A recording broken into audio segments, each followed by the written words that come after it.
تو دل تڑپ اٹھتا ہے، آنکھیں نم ہو جاتی ہیں، بندہ کسی اور کیفیت پہ پہنچ جاتا ہے۔ اب سوچیں جس شہر کے ذکر میں اتنا لطف ہے اس کے دیدار کا عالم کیا ہوگا۔ یہ ایک ایسا شہر ہے جس نے دیکھا وہ بھی تڑپ رہا ہے، جس نے نہیں دیکھا وہ بھی تڑپ رہا ہے، بلکہ سچی بات یہ ہے جس نے جتنا دیکھا وہ اتنا زیادہ تڑپ رہا ہے۔ شربت دید نے ایک آگ لگائی دل میں، شربت دید نے ایک آگ لگائی دل میں، تپش دل کو بڑھایا ہے بجھانے نہ دیا۔ اب کہاں جائے گا نقشہ تیرا میرے دل سے، طے میں رکھا ہے اسے دل میں گھمانے نہ دیا۔ مدینے کی بات ہی نرالی ہے، اپنے دلوں میں شوق مدینہ بڑھائیے، اور سچی بات بھی یہی ہے۔ شاعر کہتے ہیں گر خوشی چاہیے تو مدینے چلو، گر خوشی چاہیے تو مدینے چلو، زندگی چاہیے تو مدینے چلو۔ کیوں؟ ساری مستی مدینے کی گلیوں میں ہے، کیف سارے کا سارا مدینے میں ہے۔ جب نبی پاک ہی مدینے میں ہے تو سوچے نا عاشق رسول پھر کیوں نہ ترسے۔ اللہ ذوق مدینہ، شوق مدینہ، ذکر مدینہ بھی نصیب فرمائے، اور جلد دیدار مدینہ بھی نصیب فرمائے۔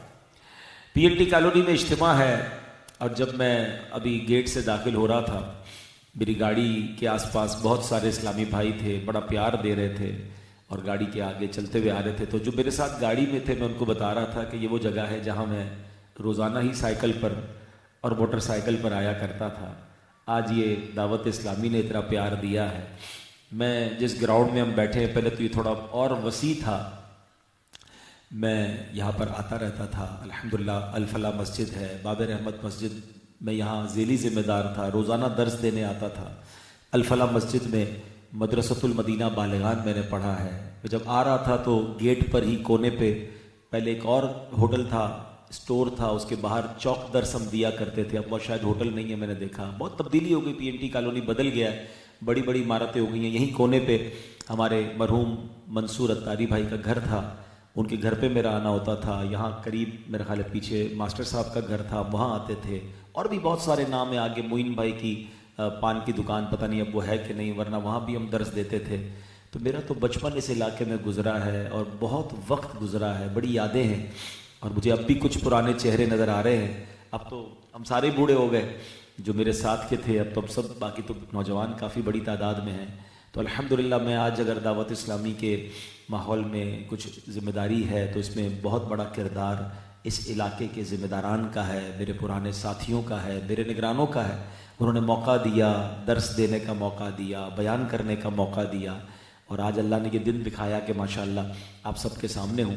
اللہ ہمارے پی این ٹی کے ان کئی لوگ ہوں گے جو دنیا سے چلے گئے، مثال کے طور پہ منصور بھائی میرے محسن تھے، مجھے دعوت اسلامی کے ماحول میں لانے کا ان کا بڑا کردار تھا، اور بھی ہمارے نگران تھے۔ ہمارے عدنان بھائی مرحوم دنیا سے چلے گئے۔ تو اللہ تو سب کے نام جانتا ہے نا، میں تو سب کے نام شاید یاد بھی نہ ہو، کچھ ایسے ہیں جو دنیا سے چلے گئے ہوں گے، کچھ ایسے ہیں جو بڑی عمر ہو گئی۔ میرا رب سب کو جانتا ہے، اللہ ان سب کو بہترین جزا عطا فرمائے جنہوں نے Clifton, P N T colony, Punjab colony, Madni Abad, آگے بخشن ولیج اور ان تمام علاقوں میں دعوت اسلامی کے کام کو شروع کیا، ابتدا میں کوششیں کی۔ اللہ ان سب کو اس کی بہترین جزا عطا فرمائے۔ مسجدوں کے امام صاحبان، الفلاح مسجد کے امام صاحب، باب رحمت کے امام صاحب، کوہاٹی صاحب، راہی صاحب، اور جن جن لوگوں نے ہمارے ساتھ تعاون کیا، ان سب نے راستے دیے، اجازتیں دیں تو دعوت اسلامی آگے بڑھی۔ تو دعوت اسلامی آج اگر دنیا بھر میں کام کر رہی ہے تو اس کی بڑی وجہ علماء اہل سنت کا دعوت اسلامی کے ساتھ تعاون ہے۔ ان کا انہوں نے اجازتیں دی، ہمیں اپنی مسجدوں میں آنے کا موقع دیا، اور آج پوری دنیا میں دعوت اسلامی خدمت کر رہی ہے۔ اللہ ان کو بھی اس کے اخلاص کی بہترین جزا عطا فرمائے۔ درود پاک پڑھنے کے بے شمار فضائل و برکات ہیں۔ میرے آقا مدینے والے مصطفیٰ صلی اللہ علیہ وسلم کا فرمان ہے جس کا مضمون ہے کہ جب کوئی مسلمان مجھ پر درود پاک پڑھتا ہے تو فرشتہ اس کے لیے دعائے مغفرت کرتا رہتا ہے۔ اب بندے کی مرضی ہے کم پڑھے یا زیادہ۔ اب یہ کتنی پیاری حدیث پاک ہے کہ جب تک آپ درود پڑھتے رہیں گے فرشتہ دعا بھی کرتے رہے گا، رحمت بھی برستی رہے گی۔ اب آپ کی مرضی ہے کتنا پڑھنا ہے۔ اب یہ ایسے ہے کہ اگر آج پی این ٹی کالونی میں یہ اعلان ہو جائے، میں آپ کو سمجھانے کے لیے، آپ کے دل کے دروازے پر دستک دینے کے لیے کہہ رہا ہوں کہ آج پی این ٹی کالونی میں یہ اعلان ہو جائے کہ اس پنڈال میں جتنے لوگ ہیں جتنے درود پڑھیں گے اتنے 5,000 کے نوٹ ملیں گے. اب آپ کی مرضی ہے کتنے پڑھنے، کم پڑھیں یا زیادہ. اب بتائیں کتنے پڑھیں گے. آپ کہیں گے عبدالحبیب بھائی تسی پیسے کا انتظام کرو، ہم نے تو جانے ہی نہیں یہاں سے، ہم پڑھی جائیں گے. آپ ہر درود پر 5,000 دینا شروع کریں، دیکھیں ہم کتنے پڑھتے ہیں. اب مجھے بتائیں کہ یار 2-5,000 10,000 کی ویلیو زیادہ یا اللہ کی رحمت کی ویلیو زیادہ؟ اور نبی پاک فرما رہے جتنے درود پڑھتے جاؤ گے رحمت برستی جائے گی، فرشتے درود دعائیں کرتے رہیں گے. تمہاری مرضی کم پڑھو یا زیادہ. دنیا میں جن لوگوں کو دنیا کمانے کا موقع ملتا ہے نا، پیسے کمانے کا موقع ملتا ہے، کاروبار چمکانے کا موقع ملتا ہے، وہ پھر ٹائم نہیں دیکھتے. آپ نے دیکھا ہوگا سیزن ہوتا ہے مختلف کاروبار کا، جب ان کا سیزن ہو پھر وہ دل لگا کے دن رات کا. جیسے مثال کے طور پہ رمضان میں درزیوں کا سیزن ہوتا ہے، ساری رات کام کریں گے. عید کے دنوں میں تو بالکل ٹائم نہیں ہوتا ان کے پاس. مٹھائی والوں کی چاندی لگی ہوئی ہوتی ہے، بقرعید میں گوشت کاٹنے والوں کا رش ہوتا ہے. ٹھیک ہے نا، ہر سیزن میں کسی نہ کسی کا سیزن آتا ہے. اس سیزن میں وہ کہتا ہے بھائی میں کوئی اور کام نہیں کروں گا، میں اپنے کام پر توجہ دوں گا، موقع ہے کمانے کا. کاش یہ بات سمجھ آ جائے کہ جب تک میری اور آپ کی سانسیں باقی ہے نا، ہمارے پاس نیکیاں کمانے کا موقع ہے. ہمارا سیزن لگا ہوا ہے. ذرا مل کر کہیے سبحان اللہ، الحمدللہ، اللہ اکبر. کتنی دیر لگی؟ 10 سیکنڈ مشکل سے. ان 10 سیکنڈ میں آپ نے کیا کما لیا آپ کو پتا ہے؟ میرے آقا علیہ السلام کے سچے وعدے ہیں، جو ایک بار سبحان اللہ کہے جنت میں درخت لگ جاتا ہے، ایک بار الحمدللہ کہے جنت میں درخت، ایک بار اللہ اکبر کہے جنت میں درخت. اتنا آسان نیکیاں کمانا. درود پڑھوں تو 10 رحمتیں نازل ہوں، 10 گناہ معاف ہو جائیں، 10 درجے بلند ہو جائیں. کتنی دیر لگتی ہے درود پاک میں؟ الصلاۃ والسلام علیک یا رسول اللہ، مختصر درود پاک. صلی اللہ تعالی علی محمد صلی اللہ علیہ وسلم، 2-3 سیکنڈ میں ہو جاتا ہے. 2-3 سیکنڈ میں اتنا کچھ. لیکن یہ جب تک ہے جب تک میری اور آپ کی سانسیں ہیں. جس دن سانسیں بند ہو گئی نا، دنیا سے چلے گئے، پھر بندہ اللہ سے کہے گا اللہ ایک بار بھیج دے سبحان اللہ، ایک بار کہہ دوں، ایک بار کلمہ پڑھ لوں، ایک بار 2 رکعت پڑھ لوں، ایک سجدہ کر لوں. پھر موقع نہیں ملنا. جس طرح کام کاج کرنے والے کو یہ پتا ہے کہ میرا سیزن لگا ہوا ہے، وہ سیزن میں کوئی اور کام نہیں کرتا، اپنا کاروبار کرتا ہے. کاش ہمارا بھی یہ ذہن بن جائے کہ یار جب تک زندہ ہونا نیکیاں کر لوں، پھر کر نہیں سکوں گا. مولا علی شیر خدا کرم اللہ تعالی وجہ الکریم فرماتے ہیں آج یوم العمل ہے، کل یوم الجزا ہوگا. یعنی آج ایکشن کا دن ہے. Today is the time of action and tomorrow will be the time of accountability. اس دن حساب ہوگا، اس دن عمل نہیں ہو سکے گا. اس دن جو میں نے کیا ہوگا اس کا حساب ہوگا. آج عمل کا موقع ہے. کاش یہ بات سمجھ آ جائے. حدیث میں جو یہ الفاظ ہے نا، بندے کی مرضی کم پڑھے یا زیادہ. اب بندہ سوچے نا کہ میرے اتنے گناہ، میری اتنی خطائیں، میں تو زیادہ پڑھوں درود پاک. موبائل فون پر بیٹھے ہیں، گھنٹوں بیٹھے ہیں، کوئی فائدہ نہیں ہو رہا، وقت ضائع ہو رہا ہے. ارے تھوڑی دیر کے لیے موبائل رکھو، تسبیح اٹھا لو، ایک کلمہ پاک کی تسبیح پڑھ لو، ایک درود پاک کی تسبیح پڑھ لو، ایک استغفار پڑھ لو تسبیح. کیا معلوم یہی پڑھنا قیامت کے دن کام آ جائے، جنت میں جانے کا سبب بن جائے. اللہ کرے دل میں اتر جائے میری بات. نیت کریں انشاءاللہ روزانہ کثرت کے ساتھ درود پاک پڑھیں گے انشاءاللہ، محبت کے ساتھ باواز بلند درود پاک پڑھنے. صلو علی الحبیب صلی اللہ تعالی علی محمد صلی اللہ علیہ وسلم. اے میرے پیارے اسلامی بھائیوں، آج میں آپ کو ایک بڑا ہی عجیب و غریب واقعہ سناتا ہوں. اور وہ واقعہ کیا ہے کہ مسلمانوں کی پیاری امی جان حضرت عائشہ صدیقہ طیبہ طاہرہ رضی اللہ تعالی عنہا فرماتی ہیں کہ نبی پاک علیہ الصلوۃ والسلام کے وصال ظاہری کے بعد، پردہ فرمانے کے بعد، ایک خاتون نبی پاک علیہ الصلوۃ والسلام کو تلاش کرتے ہوئے میرے پاس آئی اور بہت شدت سے رو رہی تھی. میں نے پوچھا ماجرا کیا ہے؟ وہ کہتی ہے ہائے میں ہلاک ہو جاؤں گی. بی بی عائشہ فرماتی مجھے اس پر بڑا رحم آیا. میں نے پوچھا مسئلہ تو بتاؤ، مسئلہ کیا ہے؟ تو کہتی میرا شوہر کہیں چلا گیا تھا. مجھے بڑی تشویش ہوئی کہ میرا شوہر کہاں چلا گیا، نہیں مل رہا تھا. میں نے ایک بوڑھی عورت سے مشورہ کیا کہ کیا کرنا چاہیے. وہ مجھے بابل میں ایک کنویں کے پاس لے گئی. وہاں 2 شخص تھے. میں نے ان سے کہا میں جادو سیکھنا چاہتی ہوں. انہوں نے بہت سمجھایا کہ مت سیکھو، یہ جادو کفر ہو جاتا ہے، مگر میں نہ مانی. آخر انہوں نے کہا کہ قریب ہی جو تندور نظر آ رہا ہے وہاں جاؤ، اس کے اندر پیشاب کر کے آؤ. میں گئی، وہاں میں نے یہ عمل کیا. جیسے ہی میں نے عمل کیا کہ نورانی کڑا میرے سینے سے نکلا اور آسمانوں کی طرف جا کر غائب ہو گیا. واپس آ کر یہ ماجرا میں نے ان لوگوں کو بتایا جو دو لوگوں نے مجھے کہا تھا کہ جا کے یہ کر کے آؤ. تو کہا یہ تمہارا ایمان تھا جو تمہارے سینے سے نکل چکا ہے، اب تم جادو کی ماہر ہو چکی ہو. تو خاتون کہنے لگی اے ام المومنین، اسی وقت سے میں جادو میں اتنی ماہر ہوں کہ میں دانا زمین میں دبا کر منتر پڑھتی ہوں تو دانا اگ بھی جاتا ہے، اناج بھی اگتا ہے، آٹا بھی بن جاتا ہے. مگر اب میرے دل سے ایمان نکل گیا ہے، میں شرمندہ ہوں. میں نبی پاک علیہ الصلوۃ والسلام کو تلاش کرتے آئی ہوں کہ مجھے مسئلے کا حل ملے، میرا ایمان کیسے واپس ملے گا. بی بی عائشہ نے فرمایا کہ نبی پاک علیہ الصلوۃ والسلام تو پردہ فرما چکے ہیں، لہٰذا تم ایسا کرو صحابہ کرام علیہم رضوان سے جاؤ، ان سے مسئلہ پوچھو.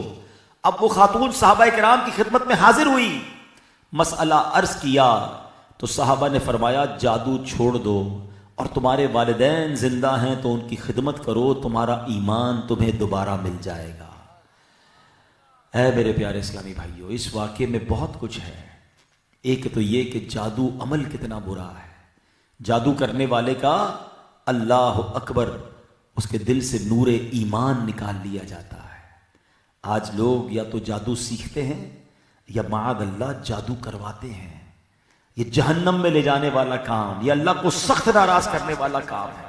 اور دوسری بات کیا سیکھنے کو ملی کہ ماں باپ کی خدمت کیسی عمل ہے کہ بندہ اگر اپنے ماں باپ کی خدمت کر لے تو اس سے نور ایمان مل جاتا ہے، اور اگر ایمان پہلے سے ہے تو ایمان میں اضافہ ہو جاتا ہے. خوش نصیب ہے وہ لوگ جن کے ماں باپ زندہ ہیں. خدا را اپنے ماں باپ کی قدر کیجئے، ان کی دعائیں لیجئے، ان کی دعاؤں سے انشاءاللہ آپ کے ایمان بھی مضبوط ہوگا، آپ کے گناہ بھی معاف ہو جائیں گے. ایک شخص نبی پاک علیہ السلام کی بارگاہ میں آیا، عرض کیا حضور بہت سارے گناہ ہو گئے، کیسے توبہ کروں، کیا میری توبہ قبول ہوگی؟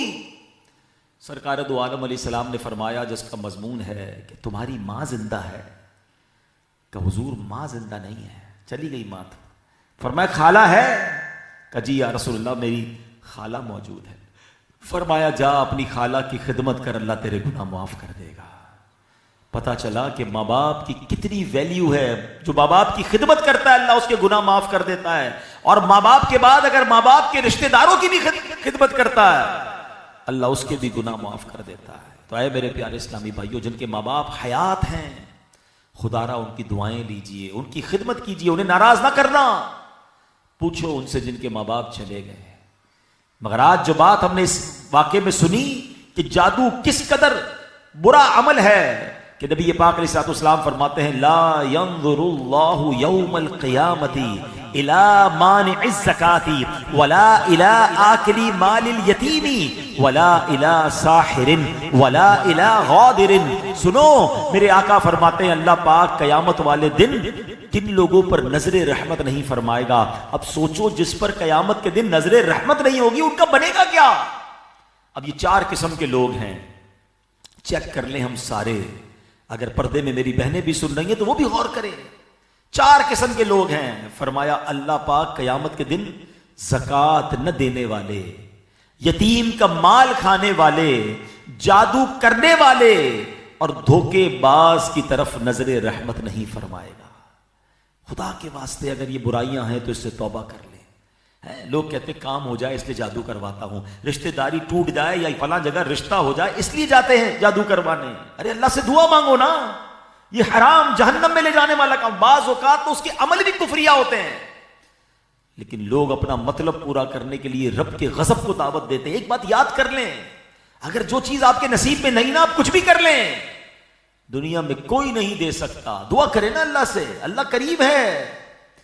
اور جس پر اچھا ایک اور پرابلم کیا ہے کہ جب میں نے جادو کا ذکر کر دیا ہے تو کچھ لوگوں کا ہر وقت یہی وسوسہ رہتا ہے یار مجھ پر لگتا ہے کسی نے جادو کروا دیا ہے، بندش کروا دی ہے، گھر میں جنات آ گئے ہیں. او بھائی اتنا ٹائم نہیں ہے لوگوں کے پاس، سارے ہی آپ کے پیچھے لگے ہوئے ہیں. اور یہ عاملوں کا تو ان کی لاٹری نکلی ہوئی ہے، ہر دوسرا آدمی ہر دوسری عورت پہنچی ہوئی ہے ان کے پاس. اچھا ہمیں عامل بھی وہی اچھا لگتا ہے جو کہے آپ کے پاس تو بہت بڑا کالا جادو ہوا ہے اور سین نام کا کوئی عورت ہے جس کے نام میں سین آتا ہے اس نے کروایا ہے اور اس کے لیے فلاں بکرا چاہیے گا وہ بھی رات کو 3 بجے اور وہ انڈے بھی ہوں گے تو فلاں بھی ہوگا. تو اتنا بڑا پیکج بندہ کہ صاحب میں تو کچھ نہیں کر سکتا، اچھا پیسے دے دو میں کروا دوں گا. اور لوگ اپنا گھر بیچ کر، سونا بیچ کر اور گھروں میں لڑائیاں ہو رہی ہیں کہ اس کا نام لے لیا، اس کا اشارہ کر دیا. ارے اللہ کے بندو چھوڑے ان چیزوں کو. ہمیں احادیث میں خود اپنا حصار کرنے کا نبی پاک علیہ الصلوۃ والسلام نے کتنا پیارا درس دیا قرآن سے. آپ کو پتہ یہ سورہ فلق اور سورہ ناس کیوں نازل ہوئی تھی؟ اس کا شان نزول تو پڑھیں. نبی پاک علیہ السلام پر معاذ اللہ جادو کیا گیا تھا اور اللہ نے قرآن سے یہ علاج بھیجا. اس میں 11 آیتیں ہیں، ٹھیک ہے نا. سورہ فلق اور سورہ ناس پڑھیں، 11 آیتیں بنتی ہیں. 11 سوئیاں تھیں، ایک پتلے کے اندر نبی پاک پر جادو ہوا تھا اور گریں بندھی ہوئی تھی. نبی پاک ایک ایک آیت پڑھتے جاتے، وہ گریں کھلتی گئیں، وہ سوئیاں نکلتی گئیں. پیارے آقا علیہ السلام سے جادو کا اثر دور ہو گیا. اور اب ہمیں بتا دیا گیا کہ روز صبح و شام اول آخر 3 بار درود پاک پڑھیں، سورہ فلق پڑھیں، سورہ ناس پڑھیں، اپنے ہاتھوں پر دم کریں، اپنی باڈی پر ہاتھ پھیر لیں. میرے رب کے کلام کی برکت سے کوئی جادو اثر نہیں کرے گا. درود پاک کثرت سے پڑھیں، پاک صاف رہیں، ناپاک نہ رہیں، تو انشاءاللہ آپ جادو سے محفوظ رہیں گے. لیکن جو بد نصیب چند دنیا کی لالچ کے لیے جادو کرتے ہیں یا کرواتے ہیں، اللہ انہیں توبہ کی توفیق نصیب فرمائے کہ اللہ نظر رحمت نہیں فرمائے گا. اسی طرح یتیم کا مال کھانے والے، یہ بھی بڑی وبا عام ہو گئی ہے. خاندان میں والد کا انتقال ہوا، چھوٹے بھائی کو حصہ نہیں دینا ہے، معاذ اللہ بہنوں کو لوگ حصہ نہیں دیتے، وراثت کا مال کھا جاتے ہیں. ایسا کبھی نہ کرنا. یتیم کا مال کھانے والے کے بارے میں آیا اس کے جسم میں آگ بھر دی جائے گی قیامت کے دن. وہ کیسے برداشت کرے گا؟ اور اللہ شدید غضبناک ہوتا ہے. خدا کے واسطے اگر خاندان میں کوئی یتیم ہے، فیملی میں کوئی یتیم ہے، اس کا خیال رکھیں. حدیثوں میں یہ مضمون ہے، میرے آقا فرماتے میں اور یتیم کی کفالت کرنے والا جنت میں اس طرح ساتھ ہوں گے. نبی پاک نے 2 انگلیاں ملا کر بتایا، مبارک ہو انہیں جو یتیموں کا خیال رکھتے ہیں، بیواؤں کا خیال رکھتے ہیں، خدمت کرتے ہیں، وہ تو جنت میں نبی پاک کے ساتھی ہیں. اور معاذ اللہ جو یتیموں کا مال کھا جاتے ہیں، یتیموں کے وراثت پہ قبضہ کر لیتے ہیں، ایسا کبھی نہ کرنا. یہ پیسے برباد ہو جائیں گے اور اللہ بھی ناراض ہو جائے گا. اے میرے پیارے اسلامی بھائیوں، جادو کا علم بظاہر تو ایک علم ہے نا، مگر آج ایک اور چیز سمجھنی ہے. ہر علم فائدے مند نہیں ہوتا. ہاں، علم سیکھیں وہ علم جو آپ کے اور میرے فائدے مند ہے. اب آج کل کیا ہو رہا ہے؟ Social media. اب سوشل میڈیا کیا ہے؟ Tsunami of knowledge. موبائل ہاتھ میں ہے اور دنیا بھر کی نالج آ رہی ہے جس کی مجھے کوئی ضرورت نہیں ہے. فالتو، برازیل میں یہ ہو گیا، ارجنٹائن میں یہ ہو گیا، فلاں ملک کی حکومت گر گئی، فلاں ملک میں ایکسیڈنٹ ہو گیا، مجھے کیا کرنا ہے؟ اتنا ٹائم اس پر ضائع کر رہے ہیں جس کا فائدہ کوئی نہیں ہے. دماغ الگ پریشان ہو رہا ہے، اتنی ٹینشنیں آ رہی ہیں. ایک تولہ سونا گھر میں نہیں اور سونے کا ریٹ معلوم کر رہے ہیں. اسکوٹر میں پیٹرول ڈالنے کے لیے ہے نہیں اور آج پیٹرول کا عالمی منڈی میں کیا دام ہے، اس پر بحث ہو رہی ہے. چائے کی ہوٹل پہ بھائی کس بات پر بحث ہو رہی ہے؟ آپ کے پاس اتنا ٹائم ہے یار، قرآن پڑھ لیا آپ نے، حدیث پڑھ لی، نماز سیکھ لیا. بے فائدہ علم. یاد رکھے بچپن سے کیا دعا کرتے آ رہے ہیں؟ اللہم ربی زدنی علما نافعا. صرف علم کی دعا نہیں کرتے ہیں، کیا ہے؟ اے اللہ ہمیں نفع والے علم کی زیادتی عطا فرما. ہر علم اچھا نہیں ہوتا. ہاں آپ کو پتا جو چیٹر ہوتا ہے بڑا علم ہوتا ہے اس کے پاس، فراڈیے کے پاس تو بہت تعلیم ہوتی ہے، ایسا جناب الٹے سیدھے کام کر رہا ہوتا ہے، لیکن علم کا استعمال کیا کر رہا ہے؟ علم وہ چاہیے جو نفع والا ہو، جس کی ضرورت ہے مجھے. مثال دیتا ہوں، ہارون رشید بادشاہ تھا، اس کے پاس ایک بندہ آیا، کہتا حضور ایک زبردست میں نے فن سیکھا ہے، آپ کو دکھانا ہے. بادشاہ نے کہا دکھاؤ. اس نے جناب صحن کے اندر ایک سوئی لگائی اور دور سے اس سوئی کا ناکا کتنا چھوٹا سا ہوتا ہے، نڈل کا سوراخ، دور سے دوبارہ سوئی پھینکی، وہ سوئی کے اندر سے نکل گئی. اتنا پکا نشانہ. بادشاہ نے کہا اس کو 10 دینار تحفے میں دو، 10 کوڑے بھی لگاؤ. کہتا بادشاہ سلامت، دینار تو سمجھ آ رہے ہیں، اتنی محنت کر کے ایسا کرتب دکھائے، کوڑے کیوں لگا رہے ہیں؟ بادشاہ سلامت نے کہا 10 دینار تو اس بات کے نشانہ تمہارا بڑا پکا ہے، 10 کوڑے اس بات کے کہ اس کا فائدہ کیا ہے؟ کتنا مہینے لگے ہوں گے تمہیں یہ سیکھنے کے لیے، کتنے ٹائم سے لگے ہوں گے، کتنا ٹائم ضائع کیا تم نے، اس کا فائدہ کیا ہے؟ اب اس سے غور کر لیں کہ جو لوگ خواہ الٹی سیدھی باتیں سیکھ رہے ہیں، بس سیکھے ہی جا رہے ہیں، گانے باجے سیکھ رہے ہیں، سر سیکھ رہے ہیں حرام کام کے لیے. یہ علم کس کام کا ہے؟ Please try to understand. زندگی تھوڑی ہے، جو ضروری ہے وہ سیکھ لینا. اچھا اب ٹائم بہت ہے، چونکہ کام بہت، بیٹھے دوستوں میں چائے، اب تو آج کل تو سنا ہے چائے کی ہوٹلیں بند کر دی ہیں، ورنہ نارملی کیا ہوتا ہے، وہ بیٹھے بحث چل رہی ہے یار یہ اچھا بعض ہوگا تو علماء کا ٹیسٹ لیں گے نا. ایک عالم دین سے کسی نے پوچھا کہ حضرت اگر کسی کو جنگل میں عورت مل گئی، مردہ عورت ہے، کیسے پتہ چلے کہ وہ جو ہے وہ مسلمان ہے یا غیر مسلم ہے؟ اب دوست کہہ رہے ہیں ہاں یار سوال کیسا ہے، کیا ہونا چاہیے مسلمان. اب اس پہ 1 گھنٹہ بحث ہو رہی ہے. عالم دین نے کمال کا جواب دیا، تجھے ملی عورت جب مل جائے تو پوچھ لینا، پہلے کوئی اور چیز تو سیکھ لے جس کی ضرورت ہے۔ ایک بندہ امام اعظم ابو حنیفہ کے پاس گیا، کہتا حضور حضرت موسیٰ کی نانی کا نام کیا تھا؟ وہ تو امام اعظم تھے۔ فرمایا بیٹا وضو کے 4 فرض ہیں۔ کہتا ہے حضرت موسیٰ کی نانی کا نام پوچھا آپ سے؟ کہا بیٹا وضو کے 4 فرض ہیں۔ کہتا ہے حضرت آپ کیسے امام اعظم ہیں، میں آپ سے سوال پوچھ رہا ہوں حضرت موسیٰ کی نانی کا نام کیا ہے؟ کمال کا جواب دیا امام اعظم۔ یہ ان تمام لوگوں کے لیے جو فالتو باتیں، فالتو سوال جس کی کوئی سر پیر نہیں۔ امام اعظم نے کہا بیٹا مرنے کے بعد تجھ سے نہیں پوچھا جائے گا موسیٰ کی نانی کا نام کیا ہے، تجھے نماز کے بارے میں پوچھا جائے گا۔ وضو سیکھ لے، نماز سیکھ لے، یہ تو کر لے۔ تو اب غور کریں ہماری بحثیں کس چیز کی ہیں، ہمارا ٹائم کس میں گزر رہا ہے۔ ہم فالتو علم، فالتو نالج، اور جو بیسکس ہیں جو ضروری ہیں وہ ہم نہیں سیکھ رہے۔ اے میرے پیارے اسلامی بھائیوں، اب ذرا غور کیجئے، میں آج آپ کو ان لوگوں کی بات بتاتا ہوں۔ پہلے آپ کو پتہ ہے نبی پاک کی دعا کیا ہے؟ اللہ کے نبی علیہ السلام کی دعا، اللہم انی اعوذ بک من علم لا ينفع۔ اے اللہ میں تیری پناہ چاہتا ہوں ہر ایسے علم سے جس کا کوئی فائدہ نہ ہو۔ سوچے میں جو حاصل کر رہا ہوں اس کا فائدہ ہے؟ نہ دنیا میں فائدہ نہ آخرت میں فائدہ، وقت ضائع ہو رہا ہے۔ تھوڑی دیر پہلے میں نے آپ کو بتایا سبحان اللہ پڑھے جنت میں درخت ہے۔ ارے اتنا فضول ٹائم ضائع کرنے سے بہتر نہیں میں اللہ کا نام لے لوں، میں درود پڑھ لوں، میں تلاوت کر لوں، میں جنت کا سامان کر لوں؟ نہیں، ہر چیز معلوم کرنی ہے۔ سوشل میڈیا پر اتنا وقت ہم ضائع کر رہے ہیں اور علم وہ حاصل کر رہے ہیں جس کا نفع نہیں۔ نبی پاک علیہ السلام فرماتے ہیں صلی اللہ علما نافعا وتعوذوا باللہ من علم لا ينفع۔ اللہ پاک سے فائدہ مند علم مانگا کرو، بے فائدہ علم سے اللہ کی پناہ چاہا کرو۔ اب غور کر لیجئے، اب میں آپ کو ایک کمال کی حدیث سنانے جا رہا ہوں۔ جو میرا ٹاپک ہے نا اس کو لے کر آگے چلتے ہیں۔ ہم سب چاہتے ہیں نا اللہ کریم ہم پر فضل فرما دے، اللہ ہم سے بھلائی کا ارادہ فرما دے۔ آج میں آپ کو چند حدیثیں سنانے آیا ہوں۔ وہ کون خوش نصیب ہیں جن سے اللہ بھلائی کا ارادہ فرماتا ہے، اور جب رب بھلائی کا ارادہ فرماتا ہے انہیں کیا عطا فرماتا ہے۔ پہلی حدیث سنیں، اللہ کے حبیب علیہ السلام فرماتے ہیں، بخاری شریف کی حدیث ہے، من یرید اللہ بہ خیرا یفقہہ فی الدین۔ فرمایا اللہ پاک جس کے ساتھ بھلائی کا ارادہ فرما لیتا ہے اسے دین کی فقاہت یعنی سمجھ بوجھ عطا فرما دیتا ہے۔ مبارک انہیں جو علم دین سیکھتے ہیں، مبارک انہیں جو فقاہت رکھتے ہیں، فقیہ ہیں۔ یاد رکھیں علم الگ ہے، فقاہت الگ ہے۔ ہاں یہ بھی تھوڑا فرق سمجھنا ہوگا۔ علم تو ہے مگر کب کیا عمل کرنا ہے، کب کیسے عمل کرنا ہے، کس وقت کیا ڈیسیشن لینا ہے۔ اس کو اس طرح سمجھیے کہ ایک بندہ ہے اس کو پتا ہے مسواک کرنا سنت ہے، وضو خانے پر پہنچا، مسواک کر رہا ہے اور جماعت چل رہی ہے۔ بندہ کہتا ہے مسواک تو پوری کروں گا، سنت ہے نا، حالانکہ جماعت واجب ہے، وضو کرتا رہا جماعت چلی گئی، تو اس کا مطلب اس پہ فقاہت نہیں ہے۔ فقیہ ہوتا تو فیصلہ کرتا کہ سنت چھوڑنا ہے، واجب پر عمل کرنا ہے، یعنی یہ سمجھ بوجھ کہ کس وقت کیا ڈیسیشن لینا ہے، کس وقت کیا پڑھنا ہے۔ اب مثال کے طور پہ غریب آدمی ہے، اس پہ زکوٰۃ فرض نہیں ہے، اس کو نماز نہیں آتی مگر زکوٰۃ کا علم سیکھ رہا ہے، علم سیکھ رہا ہے مگر ابھی اس پر زکوٰۃ کا نہیں، نماز کا علم سیکھنا ضروری ہے۔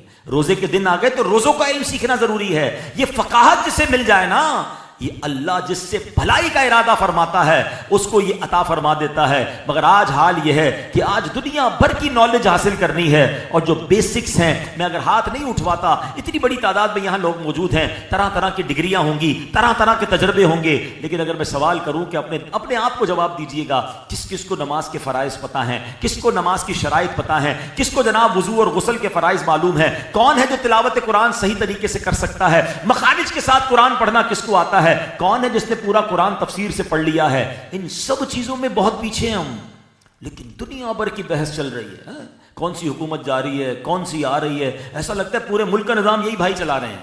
او بھائی جو بیسکس ہیں پہلے وہ تو سیکھ لیں، جو چیزیں سمجھنا اور سیکھنا فرض ہیں ہم اس سے دور ہو چکے ہیں۔ اچھا پھر معاذ اللہ صحابہ کرام کے معاملہ اس پہ ڈسکس کریں گے، یار فلاں کون تھا، فلاں نے ایسا کیوں کیا، ارے ہماری کیا اوقات۔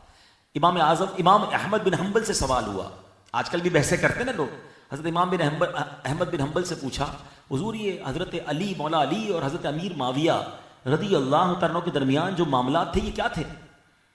آپ امام احمد بن حنبل تھے، قرآن کے کیسے عالم تھے، کیا خوبصورت جواب دیا۔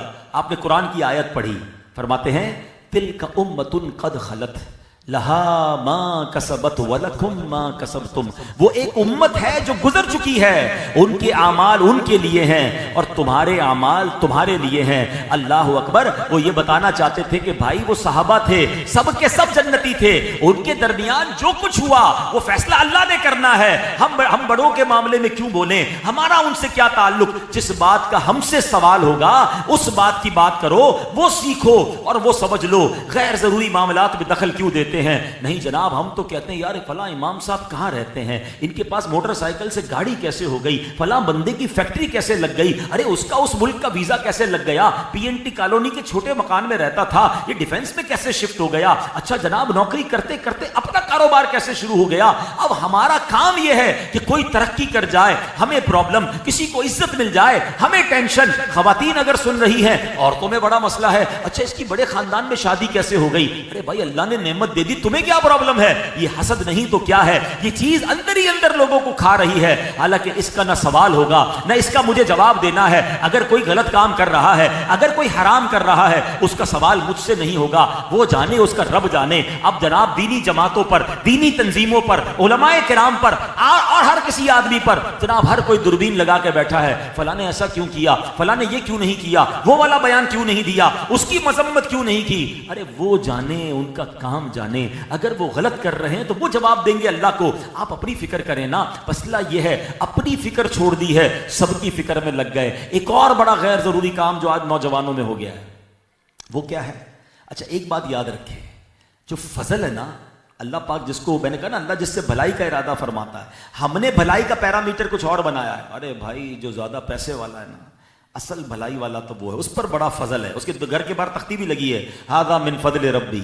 ہاں یہ آج سمجھ لو، ہر مال و دولت رب کا فضل نہیں ہوتا۔ مجھے بتاؤ رشوت کا مال اللہ کا فضل ہے، حرام روزی اللہ کا فضل ہے، شرابی بھی کہتا ہے ھذا من فضل ربی، ڈاکو بھی کہہ رہا ہے۔ ابھی کیسے؟ اس کا مطلب یہ ہوا کہ اللہ کچھ لوگوں کو مال دے کر بھی آزماتا ہے، ہاں کسی کو روک کے آزماتا ہے، کسی کو دے کر آزماتا ہے۔ یہ کبھی نہ سوچئے گا کہ جناب میرے تو ٹھاٹھ ہیں اس کا مطلب رب مجھ سے راضی ہے، نہیں نہیں، اللہ کہیں آزما تو نہیں رہا۔ حضرت حسن بصری کا ایک قول سن لیجئے، آپ فرماتے ہیں اگر گناہ ہونے کے باوجود، اگر گناہوں کی کثرت کے باوجود بھی تمہیں نعمتیں مل رہی ہیں تو دیکھ لو کہیں یہ اللہ کی طرف سے خفیہ تدبیر نہ ہو، اللہ کہیں تمہیں چیک نہ کر رہا ہو، اور پھر جب وہ رسی کھینچی جائے گی بندہ برباد ہو جاتا ہے۔ تو اے میرے پیارے اسلامی بھائیوں، چونکہ آج ہمارا مائنڈ سیٹ یہ بن گیا ہے کہ جو تکلیف میں ہے اللہ اس سے ناراض ہے، لگتا ہے کوئی بہت بڑا گناہ ہو گیا ہوگا، نہیں نہیں، اگلی حدیث ہی میری یہی ہے کہ اللہ جس سے بھلائی کا ارادہ فرماتا ہے اس پر آزمائش بھیج دیتا ہے نا عجیب بات، بھلائی کا ارادہ بھی رب فرما رہا ہے اور آزمائش بھی بھیج رہا ہے۔ اگر میرا کوئی بھائی بیمار ہے، کوئی قرض دار ہے، کوئی بے روزگار ہے، کوئی مشکل میں ہے تو سنو، اللہ تم سے محبت کر رہا ہے جبھی آزمائش بھیجی ہے۔ اب یہ تو بات بڑی عجیب ہے، اب اس کی وجہ کیا ہے؟ علماء کہتے ہیں ہر نعمت فضل نہیں ہوتی مگر ہر آزمائش فضل ہوتی ہے، یعنی نعمت دے کر تو چیک کیا جا سکتا ہے مگر جب بھی رب آزمائش بھیجتا ہے، اب بتاؤ جب آزمائش آتی ہے ہم کیا کرتے ہیں؟ بیمار ہوتے ہیں اللہ کو یاد کرتے ہیں، تنگ دست ہو جائیں اللہ کو یاد کرتے ہیں، زلزلہ طوفان یا آندھی چلے سب اللہ اللہ کرنے لگتے ہیں۔ اس کا مطلب کیا ہوتا ہے؟ جب آزمائش آتی ہے بندہ رب کے قریب ہو جاتا ہے اور اللہ اس آزمائش کو بھیج کر اس کے صبر کرنے پر گناہ معاف کر کے جنت میں داخل کر دیتا ہے۔ تو آزمائش والا گناہگار ہے یہ ضروری نہیں، اور مال و دولت والا یہ اللہ کا پسندیدہ ہے یہ ضروری نہیں، یہ ہمارا پیرامیٹر نہیں ہونا چاہیے۔ اور اسی پیرامیٹر کی وجہ سے آج یہ بہت بڑی تعداد میں نوجوان بیٹھے ہیں۔ اب کیا ہوا کہ جناب اب تو اس کو بڑا آدمی سمجھتے ہیں جس کے فالوورز زیادہ ہیں، ارے بھائی اس کے 5 ملین چاہنے والے، اس کے 2 ملین لائکس ہیں، یہ بڑا یوٹیوبر ہے، یہ بڑے ڈالر بنا رہا ہے، اللہ اکبر۔ اب ان کو دیکھ کر ہر چھوٹے بڑے بچے کو یوٹیوبر بننا ہے، ٹک ٹاکر بننا ہے۔ ارے جناب لائکس ہوں گے تو ڈالر آئیں گے، لائکس ہوں گے تو شہرت ہوگی، میرے پاس گاڑی ہوگی، لوگ آگے پیچھے گھومیں گے۔ اللہ کے بندوں یہ تو دیکھو اگر اس کی یہ شہرت ہے کس کام سے ہے؟ حرام ناجائز اللہ کو ناراض کر کے پیسے کما رہا ہے اور تم اس کے پیچھے جا رہے ہو کہ نہیں جناب اس کی شہرت ہے۔ آج میرے بچوں ایک بات سمجھ لو، شہرت الگ ہے، عزت الگ ہے۔ ہاں اس کو سمجھ لیجئے، یہ جو شہرت ہے نا جو حرام کام کر کے لوگ کمائی جا رہے ہیں، یہ شہرت ہے، یہ عزت نہیں ہے۔ اب آپ کہیں گے یہ کیسے؟ اچھا میں آپ سے سوال کرتا ہوں، بتاؤ دنیا میں سب سے زیادہ اگر میں مشہور بندہ پوچھوں آپ سے تو شیطان سے زیادہ مشہور ہے کوئی؟ ہر مذہب والا مانتا ہے اس کو، ہاں شیطان ہے، ڈیول، الگ الگ نام ہے اس کے. شیطان کا آج فیس بک پیج ہوتا تو کتنے ارب اس کے فالوور ہوتے ہیں نا, سب سے ٹاپ پہ فیس بک پیج ہوتا اس کا. تو کیا عزت ہے یا شہرت ہے؟ شہرت ہے مگر عزت نہیں. فرعون کو کون نہیں جانتا, قارون کو کون نہیں جانتا, حامان کو کون نہیں جانتا, دنیا جانتی ہے. مگر عزت ہے یا شہرت ہے؟ شہرت ہے, عزت نہیں. شہرت تو فاسقین, اللہ کو ناراض کرنے والوں کو بھی مل جاتی ہے. دنیا کے بڑے بڑے ظالموں کے نام آج بھی باقی ہیں. پوری دنیا انہیں جانتی ہے کہ شداد بھی تھا اور جناب قارون بھی تھا اور نبیوں کے دشمن بھی موجود تھے. یہ شہرت ہے, یہ عزت نہیں ہے. آؤ میں بتاتا ہوں عزت کسے کہتے ہیں. ہم رہتے کراچی میں ہیں مگر دل میں اجمیر کی ایک ہستی بستی ہے. دیکھا نہیں ہے مگر پوچھو ہم سے کتنا پیار کرتے ہیں ہم خواجہ غریب نواز سے. ان کا اکاؤنٹ فیس بک میں نہیں, ان کا اکاؤنٹ ہمارے دل میں بستا ہے. آؤ میں بتاتا ہوں, تھوڑے پیسے جمع ہو جائیں تو کراچی والوں کا جی چاہتا ہے لاہور جانا ہے. کیوں جانا ہے؟ مینار پاکستان دیکھنے نہیں, داتا حضور کا دربار دیکھنے جانا ہے. ارے عزت اسے کہتے ہیں. صدیاں گزر گئی ہیں, بابا فرید کے مزار پر دیکھو لائن لگی ہے. ارے عبداللہ شاہ غازی پر جاؤ, یہ پہلی صدی کے ہیں, تو 1400 سال ہو گئے, آج بھی لوگ دنیا بھر سے آ کر ان کے دربار پر حاضری دیتے ہیں. اسے کہتے ہیں عزت. صدیاں گزر جائیں, ارے آج کسی عاشق اہل بیت سے پوچھو کہاں جانا ہے تو کہتا ہے کربلا جانا ہے, امام حسین کے دربار میں جانا ہے, مولا علی کے پاس جانا ہے. کسی قادری سے پوچھو تمنا کیا ہے, کہتا ہے کہیں نہیں جانا, بس بغداد غوث پاک کے روضے پر جانا ہے. نا عزت یار, فرق ہے. یہ لوگ کہتے ہیں عزت والا. عزت والا کس چیز کی عزت؟ بلکہ میں تو ان کو بھی کہتا ہوں خدا کے واسطے توبہ کرو. تمہارے 10 لاکھ فالوور ہیں اور سب تمہاری گناہ والی باتیں, تمہاری فیملی کو اور تمہارے بے حیائی کے کام دیکھ کر تمہیں لائک کر رہے ہیں یا فالو کر رہے ہیں. سوچو یہ 10 لاکھ لوگوں کے گناہ تمہیں مل رہے ہیں. یہ ایسا گناہ جاریہ ہے جو آج نوجوان سمجھ نہیں رہا. میں اور آپ گناہ کر کے توبہ کر کے قبر میں چلے جائیں گے, اللہ معاف کرے معاف ہو جائیں گے. مگر جو اس طرح کی ویڈیوز چھوڑ کر دنیا سے جائیں گے ان کا کیا ہوگا؟ مرنے کے بعد بھی لوگ یہ ویڈیو دیکھیں گے اور کہیں انہی ویڈیوز کی وجہ سے انہیں مارنا پڑے قبر میں. میرے بچوں, خدا کے واسطے آؤ میں بتاتا ہوں عزت والا کون ہے. میں کیا بتاؤں گا, اللہ فرماتا ہے قرآن میں ان اکرمکم عند اللہ اتقاکم, بے شک اللہ کے نزدیک عزت والا وہ ہے جو زیادہ پرہیزگار ہے, جو زیادہ نیک ہے, جو اللہ کے جتنا قریب ہے, وہ عزت والا. عزت وہ چاہیے. اپنی زندگی کا ایک فارمولہ بنا لیں کہ مجھے بے شک دنیا میں کوئی نہ پوچھے, کوئی نہ جانے, میرا رب اور میرے آقا مجھ سے راضی ہوں. یہ میری زندگی کا حاصل ہے. اور ساری دنیا میرے ہاتھ چومے, نعرے لگائے, اور اللہ کی بارگاہ میں اگر میرا کوئی حصہ نہیں تو میں کیا کرنا ہے شہرت کا؟ خدا کے واسطے یہ بات سمجھ لیجئے کہ اللہ جس سے بھلائی کا ارادہ فرماتا ہے اسے دین کی سمجھ دے دیتا ہے. تو دین کی سمجھ دیندار لوگوں کے ساتھ ملے گی, علماء کے ساتھ ملے گی. سوشل میڈیا پہ ایک اور تماشا لگا ہوا ہے, جس کی جو مرضی سوشل میڈیا پہ آ کے دین کی باتیں کر رہا ہے. مجھے ایک بات بتائیں, آپ نے اتنی بڑی بڑی بلڈنگیں بنا لی پی این ٹی کالونی میں, انجینئر سے بنائی ہیں ڈاکٹر سے بنائی ہیں؟ آپ نے کہا انجینئر سے بنائیں گے. مولانا صاحب طبیعت تو ٹھیک ہے, ڈاکٹر بلڈنگ نہیں بناتا. اچھا بالکل ٹھیک ہے. اچھا جب علاج کروانا تھا تو اسی انجینئر سے دوائی لے لیتے. آپ کہتے ہیں مولانا صاحب آپ کی واقعی طبیعت ٹھیک نہیں, دوائی تو ڈاکٹر دے گا نا, ڈاکٹر کے پاس جاتے ہیں. اچھا ماشاءاللہ یہ بھی پتا ہے آپ کو. اچھا پھر آپ کو میں نے کہا کپڑے سلوانے تو موچی سے سلوا لے, جوتا بھی اچھا سیتا ہے. بھائی موچی جوتے سیتا ہے, مولانا صاحب کیا ہو گیا آپ کو؟ کپڑے درزی سیتا ہے. اچھا کپڑے درزی سے سلوانے ہیں, جوتے موچی سے سلوانے ہیں, بلڈنگ جناب بلڈر سے بنانی ہے, علاج ڈاکٹر سے کروانا ہے, آپ سب صحیح ہے. پھر دین کس سے سیکھنا ہے؟ جس نے دین سیکھا ہو نا, جو عالم دین ہو, جو مفتی اسلام ہو. دین کی جس کی جو مرضی سوشل میڈیا پہ باتیں کرے, اتنا سستا میرا دین ہو گیا, اور سب کی سننی ہے, اور سن کے پھر کنفیوز ہو جانا ہے. یار فلاں تو یہ کہہ رہا تھا, فلاں تو یہ کہہ رہا تھا. ہمارے پاس علم تو ہے نہیں, اس کی باتیں سنی اور وسوسوں کا شکار ہو گئے. نہیں میرے پیارے اسلامی بھائی, خدا را اپنا پیرامیٹر بنائے.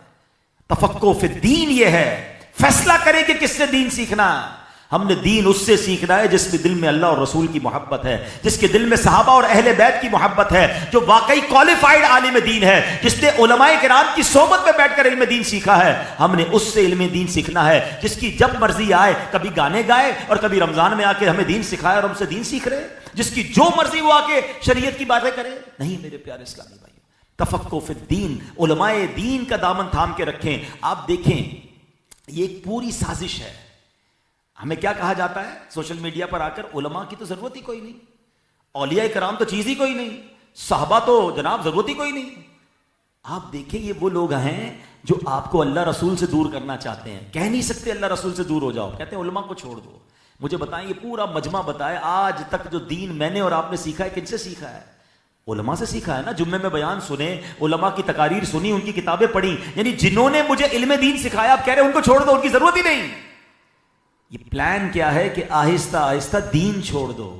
ڈائریکٹ نہیں کہتے دیوار کے نیچے سے مٹی نکالو, آہستہ آہستہ دیوار خود گر جائے گی. تو اے میرے پیارے اسلامی بھائیوں, علماء سے, اولیاء سے, صحابہ سے مربوط رہنا ہے. میں کیسے اولیاء دوں جن کے صدقے مجھے ایمان ملا ہے؟ مجھے بتاؤ پاک و ہند میں ایمان مسلمان بنے کیسے؟ یہ غریب نواز کا فیضان, یہ داتا حضور کا فیضان, یہ عبداللہ شاہ صابی کا فیضان, اور مجھے کہتے ہیں اولیاء کو چھوڑ دو. نہیں میرے پیارے اسلام, اس سازش کو سمجھیے. اللہ کرے یہ بات سمجھ آ جائے کہ جو محسنین ہیں ان کی برکتیں لوٹی جاتی ہیں, ان کو چھوڑا نہیں جاتا. بہرحال آگے چلتے ہیں. اے میرے پیارے اسلامی بھائیوں, اب ایک اور حدیث پاک کہ اللہ جب کسی سے بھلائی کا ارادہ فرماتا ہے, یہ پی این ٹی والوں میں یہ وصف کافی ہے, اور مجھے تو بہت یہاں کی مہمان نوازی کا شرف ملا ہے. میں نے کئی گھروں میں جا کر یہاں بچپن میں, نوجوانی میں کھانے بھی کھائے, آپ لوگوں کا پیار بھی دیکھا. اب حدیث سنو, آپ کا دل خوش ہو جائے گا. نبی پاک علیہ الصلوۃ والسلام فرماتے ہیں اذا اراد اللہ بعبد خیرا اہدی لہ ہدیہ. اللہ پاک جس بندے سے بھلائی کا ارادہ فرماتا ہے تو اس کی طرف تحفہ بھیجتا ہے. پوچھا گیا یا رسول اللہ ما تلک الہدیہ, یہ تحفہ کیا ہوتا ہے؟ فرمایا بضیف ینزل به برزقہ ویرحل وقد غفر لأہل المنزل. فرمایا اللہ پاک تحفہ کیا ہے؟ اس کے اللہ پاک مہمان بھیجتا ہے جو اپنا رزق ساتھ لاتا ہے, مگر جب جاتا ہے تو گھر والوں کی مغفرت کر دی جاتی ہے.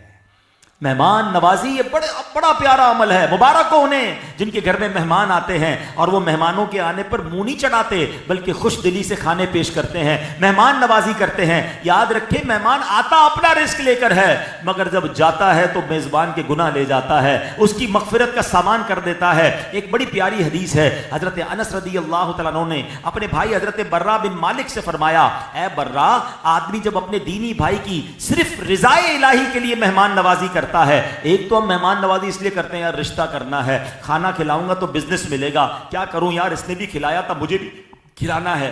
یہ مہمان نوازی مطلب کے لیے ہے, ایک اللہ کی رضا کے لیے ہے. سنو اس کا فضل کیا ہے. فرماتے ہیں جب اپنے دینی بھائی کی صرف رضائے الہی کے لیے کوئی مہمان نوازی کرتا ہے تو اللہ پاک اس کے گھر میں 10 فرشتوں کو بھیج دیتا ہے.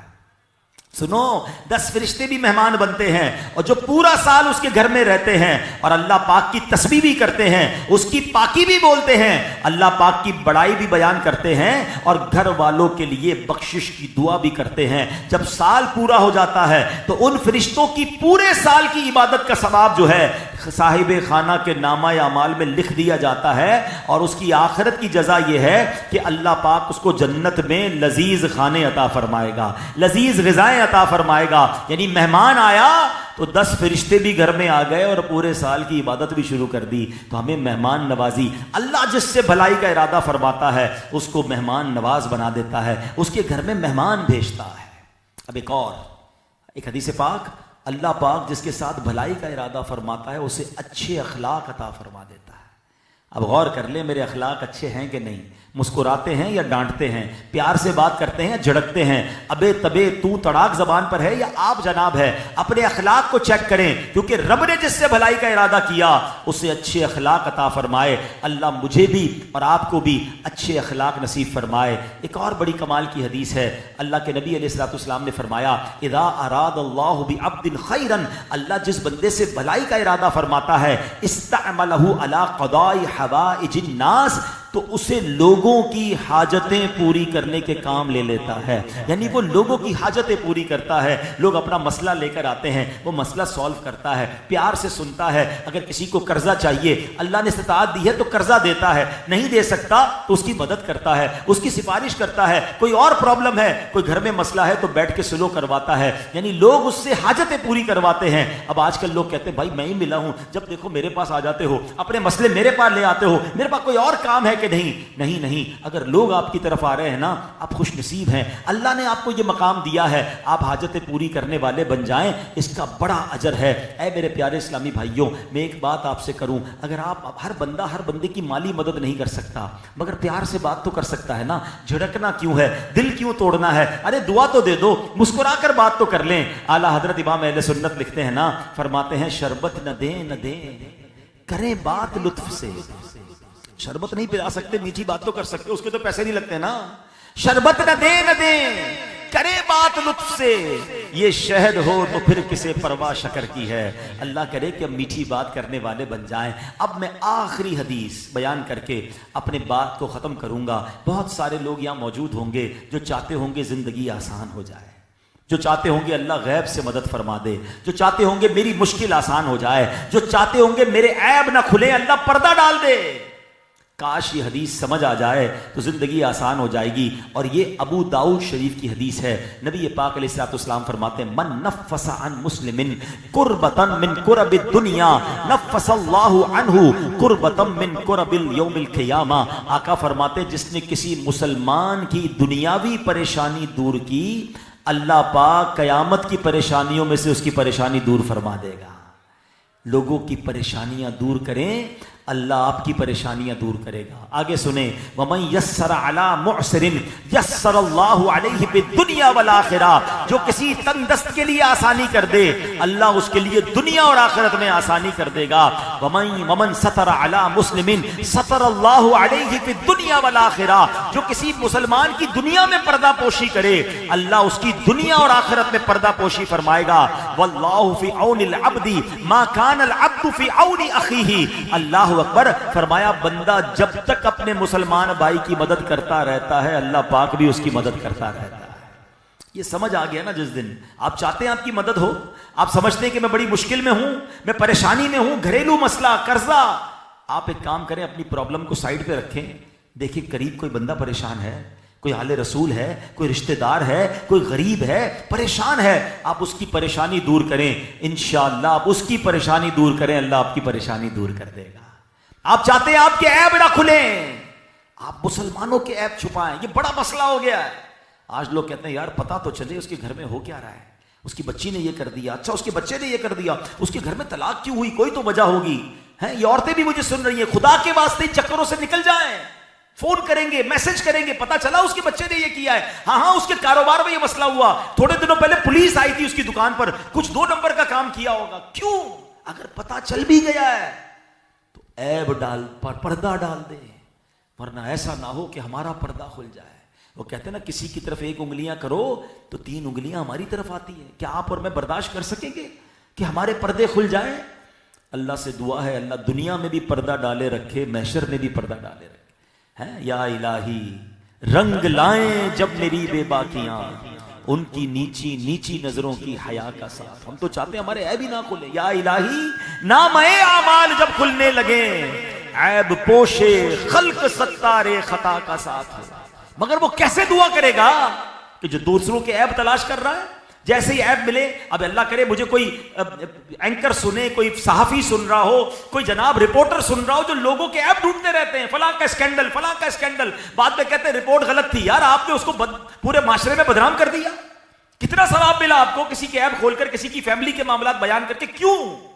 خدا کے واسطے یہ حدیث سنا رہا ہوں, جو دنیا میں کسی کے عیب چھپاتا ہے اللہ اس کے دنیا اور آخرت میں عیب چھپائے گا. پتہ چل بھی جائے تو یہ میرا کام نہیں کہ میں کسی کے عیب کھولوں, میں خود ہی اتنا گناہگار ہوں یار, میں کون ہوتا ہوں کسی کے عیب کھولنے والا, اللہ میرے عیب چھپا لے. یہ بات سیکھ لیجئے. اور آخری بات, آپ دنیا میں لوگوں کی زندگی آسان کر دیں, اللہ آپ کی زندگی آسان کر دے گا. لوگ کہتے ہیں یار لوگ مجھ سے محبت سے ملتے نہیں ہیں, پیار نہیں کرتے, دوستی نہیں کرتے, قریب نہیں آتے, سب سے ملتے مجھ سے نہیں ملتے. چیک کرو, ایسا تو نہیں کہ آپ مشکل کرتے ہیں, آپ لوگوں کے لیے تکلیف ہیں, آپ کی زبان میں پھول نہیں کانٹے ہیں, آپ جدھر جاتے طنز کرتے ہیں, فیملی آپ سے نہیں ملنا چاہتی, بچے آپ کے پاس نہیں بیٹھنا چاہتے. کیوں؟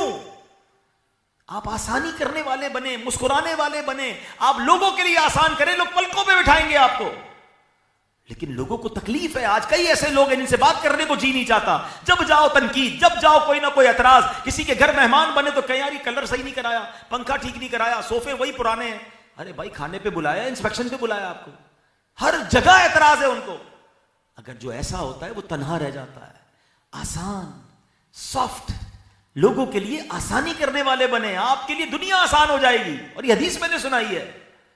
لیکن لوگ مشکل کرتے ہیں، ٹینشن دیتے ہیں، تنگ کرتے ہیں، طنز کرتے ہیں. سب اپنے آپ کو چیک کریں کہ کیا میرے گھر والے مجھ سے خوش، میرے دوست، میرے رشتہ دار، میرے پڑوسی، میرے کاروباری لوگ جن سے میں کام کرتا ہوں. مسلمان آسان ہوتا ہے، مسلمان مشکل نہیں ہوتا. اللہ کرے کہ دل میں اتر جائے میری بات، اور اس کا فائدہ مجھے ہی ہوگا. میں آسانی کروں گا نا، میں ہر دل عزیز ہو جاؤں گا. لوگ قریب آئیں گے، لوگ پیار کریں گے، لوگ تحفے دیں گے، لوگ جناب زندگی آسان کر دیں گے.